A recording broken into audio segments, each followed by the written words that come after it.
throw was insane. Yeah.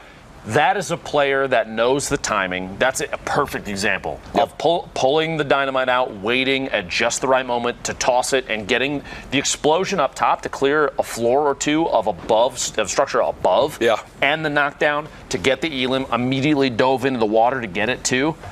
Perfectly played. Brilliantly played. And knowing exactly what to do from then on out really took away the only duo still remaining and made it a 1-versus-1, a much more winnable scenario. Watching Blake now and Gratrix just boxed on up, waiting things out. This is one of those scary moments where, again, if you've ever played in competitive mode like this, you tried out Arena for these late game scenarios, when you don't have shield, it feels like you're naked in the middle of a crowd of people, right? Rather embarrassing. You'll want to get caught off guard. They do drop that launch pad. Don't want anybody else rotating off that community launch pad. He sees players pushing up the stairs there. Gets the shots. 1 knockdown. There's the elimination. That puts him at 3 total. And a little bit of a shield boost there, which is perfect. The rift to go as the zone starts to bush in. And because, look at the height they're having to build up again. It's one of our volcano endings. Looking to get ahead of the zone at this point. Try and land closer to the edge so they don't have to worry too much about movement. Little and Andrew sitting all the way up top up here. There are a couple players above them further up the volcano, but not many. He's getting a couple taps on a player that's already knocked, and it's Blake goes down to Little there. Not his elimination, I don't think. Nope. But at least finishes it off with the placement off of that. And Andrew, I don't know if you just caught that, but that was Andrew hitting a jump pump shot on a player flying in. It's pretty decent. It's pretty decent. It's okay. I mean, yeah, sure. I've done that before. As Nico and his teammate playing all the way up top. There's Riverson. Bottom middle of your screen, and Base Soldier near the bottom left as well. Prodigy, YG, and Joaquin staying alive on the far right side. 37 players remaining in this zone, and now I'm real interested to see where this is rotating next. Okay, so the north of Sunny Steps, there is a vent over there, and there's also a zip line that cuts through that area. So remember, when you're in these builds, a zip line, someone hits it, and where you think you're safe, next thing you know, you're exposed. The whole world looking to get the elimination. Gets it in time! Little forcing players to engage and branch their way in instead of just fly in, get the free rotation.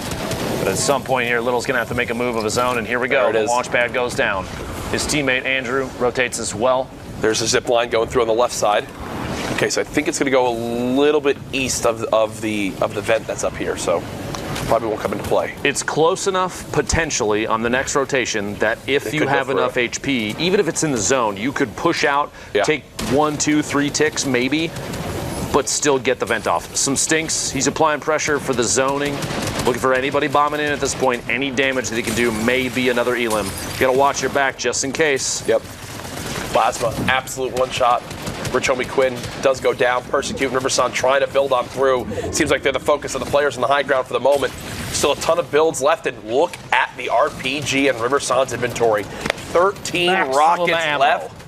Maximum ammo. This could be deadly if they're just able to secure a footing, and it looks like they're going to target the high ground right now. Rockets on the way in, a knock onto Sasaki, and now the build for the high ground. This is what the playground build battles are all about, folks. Riverson, that's the power of the rocket-propelled grenade. Now with the high ground, the elim as well, and still 12 more rockets to rain down from above. 24 players. Oh no, Riverson! Drop down. A little bit of fall damage there.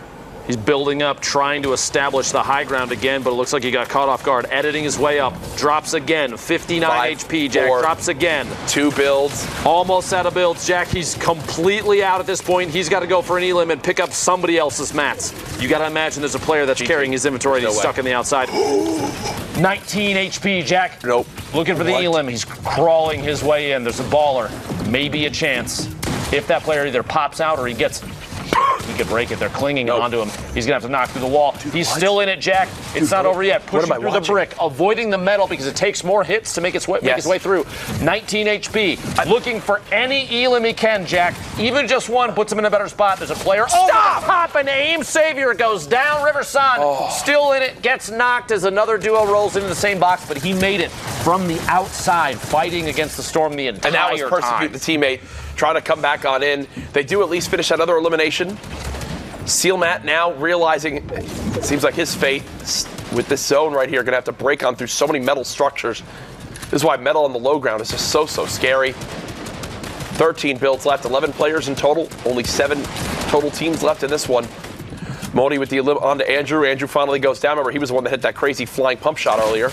There's the RPG. Snuck it through the wall. On to J-Lee, the quick edit on into the box, and it looks like that elimination was traded on the low ground.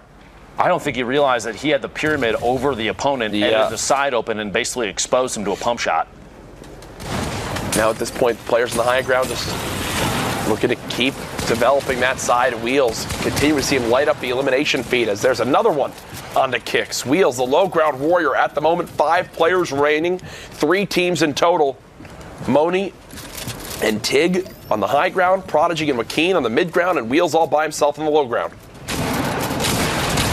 That's the shot. TiG does go down. Joe Quinn gets the knock. 120-ish, 110 HP, 120 HP remaining there.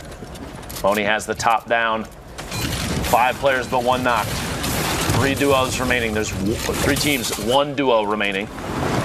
Mony's going to try and establish high ground. He's trying to just block him in his zone. Anything you do, just wall him off. He might not have the heals for it. He's got 15 bandages. Joe Quinn does have the top down, though, but it doesn't matter as Mony catches the victory royale. 6 eliminations, 7 for the duo. And that's a lot of points, Jack. That was a really smart decision right there from Mony. So he recognized that the players had to move up the side of that cliff. They were forced up basically one platform. So he placed a turret down to block their escape route. Basically, that last player, I think it was Joaquin, had to take the launch pad, try to force something to happen. Unfortunately, it wasn't enough. NA West not disappointing so far. This action has been insane. And I know Sundown